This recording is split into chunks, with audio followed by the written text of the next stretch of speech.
the solar energy. You see solar cell.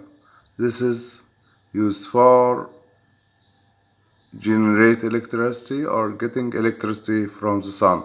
You see this video and know about the solar energy. Solar energy. We know that energy is the ability of an object to do some sort of work. Energy exists in different forms like kinetic energy and potential energy, which we have already discussed in our previous lectures. Now let me teach you about solar energy. As the word solar means the sun, hence solar energy means the energy of the sun. Each and every day, the earth receives huge amount of energy directly from the sun.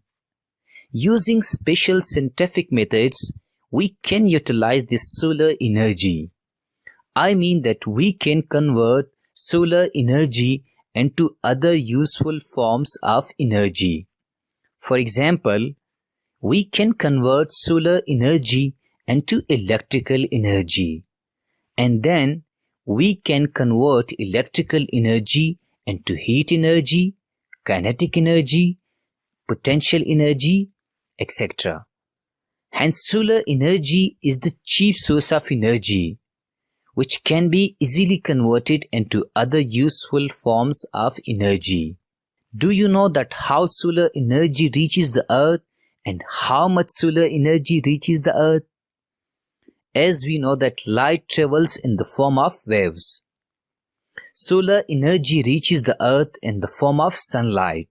1 meter square area of the atmosphere receives 1.4 kilowatt energy, which is also known as a solar constant.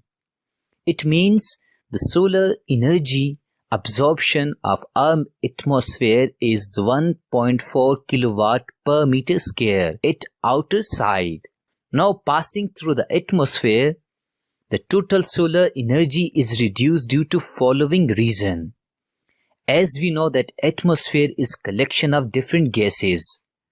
Hence the solar energy is absorbed by the gas particles, water vapors, dust particles, and reflection.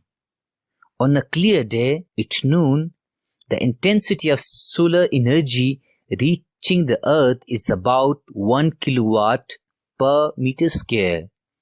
Hence this energy can be converted or used to heat water or produce electrical energy.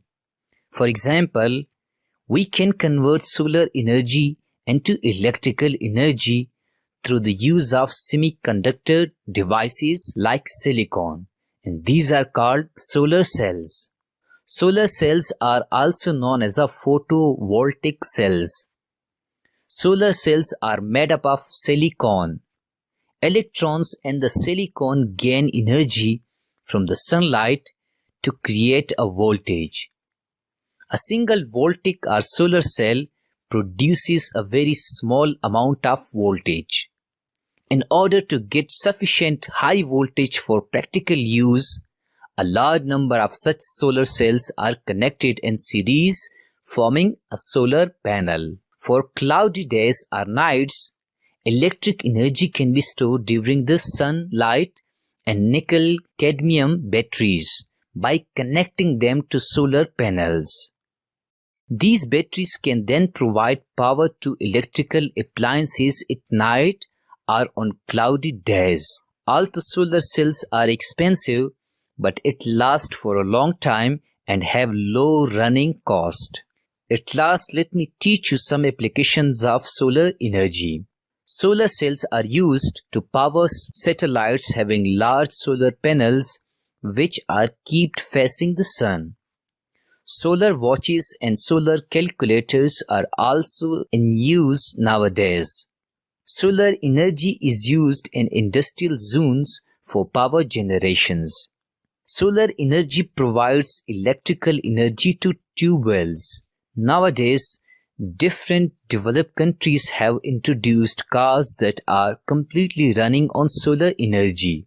Remember that solar energy is renewable energy, which we can use again and again. Solar energy is environment-friendly source of energy. It means solar energy doesn't pollute our environment because it doesn't produce pollutant gas like carbon dioxide, sulfur dioxide, etc.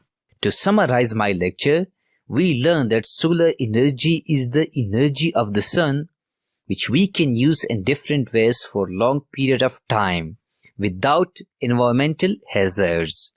That is why developed countries like China has invested $1 billion in renewable sources of energy.